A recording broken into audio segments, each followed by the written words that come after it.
senhor presidente, senhoras e senhores vereadores. Na semana passada, nós trouxemos aqui ao plenário da Câmara alguns dados que nós levaremos ao conhecimento da Comissão Parlamentar de Inquérito. Eu pediria a atenção especial do vereador Altamir, do vereador Lamente, presidente, relator e do vereador Norberto, acerca do que nós vamos falar aqui hoje, porque efetivamente nós precisamos sim apurar com rigor e parafraseando Fernando Collor de Mello, doeu assim doeu. Nós temos aqui alguns documentos que nos trazem alguma inquietação.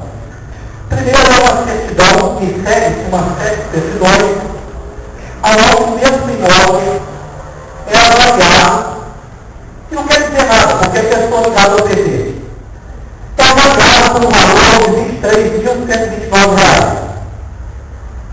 Logo em seguida, esse imóvel é transferido e é avaliado com a participação de um dos que foi implicado, ou pelo menos o nome consta da sindicância, mas que não foi afastado e foi avaliado por um valor maior. Até aí tudo bem, dentro daquela ideia de se aumentar o valor da tributação, com excesso de elevação, não chamaria muita atenção. Mas logo em seguida, surge um novo documento, que para mim até que se prova, que havia investigação, a próximo de um outro imóvel, também ligado às pessoas ao PT, aonde foi avaliado inicialmente por R$ 21.000, e logo em seguida, esse mesmo imóvel, assinado pela dona Solange Batista Luciano, é avaliado por R$ 13.000.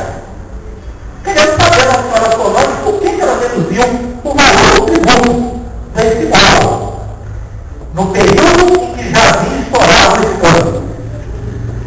Então, ela prova, e se é que foi reduzido, o quanto foi resolvido ao plano público.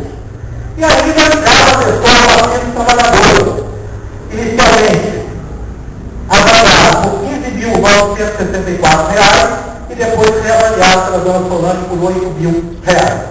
Nós precisamos saber da dona Solange por que ela reduziu os impostos, enquanto, em relação ao outro, ela tem atitude diversa, atitude diferente. A atitude da dona Solange Batista, ela, em relação ao outro, é diferente. Completamente distante daquilo que ela fez nesses 3 casos. E como nós podemos falar? Podemos falar porque, nesse caso aqui específico, e aqui eu acredito que a assinatura tenha sido falsificada, existe a transferência de um imóvel de um cidadão para a rubrica de 2 servidores da prefeitura no ano de 2008, já no período em que estava sob investigação, aonde foi recolhido o tributo e foi logo em seguida expedida a certidão negativa. Eu não sabia de quem é essa assinatura. Há uma assinatura aqui e havia, que eu acredito que tenha sido falsa. Até aí tudo bem, a assinatura é falsa, os documentos são falsos e não chama muita atenção. O problema vem depois. O problema aparece logo depois quando o cidadão, que ao passar por um imóvel com terceiro adquirente, isso agora financiado pela Caixa Econômica Federal, foi surpreendido. Ele havia entregue efetivamente o seu dinheiro a alguém, esse alguém, segundo consta, havia efetivado o pagamento da prefeitura, que aqui estão as vias, e ele foi surpreendido pela existência de débitos. Foi dito a ele que existiam débitos. Esses débitos, eles foram levantados.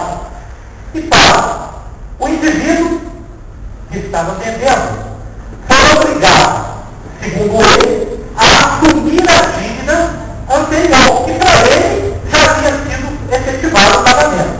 E alguns argumentos foram utilizados. Ou você paga, ou nós retomamos a sua casa. Você é devedor. E nós vimos aqui que lá no parágrafo 1º do artigo 316, o excesso de ação é um dos tipos do crime. Mas expor o contribuinte a situações vexatórias é outro. E também fazer a coação do contribuinte para que ele assuma a dívida é outra situação que também nos chama a atenção para a existência de crime no âmbito da Secretaria de Finanças do município de Santos Dumont. Esse cidadão, ele inconformado, ele foi até a delegacia e registrou o boletim de ocorrência. Moro lhe deu o nome dele.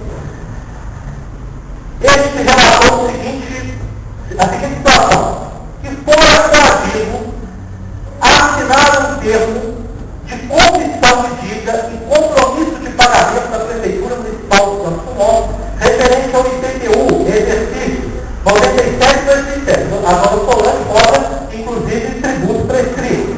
E uma outra via de PDI do imóvel situado na Rua José, não vou dizer o nome, no bairro tal dessa cidade, tendo que como segue documento em anexo as devidas taxas de PDI, certidão negativa de débito, que tais documentos foram reconhecidos como autênticos e citados como consta no contrato de compra e venda da unidade isolada.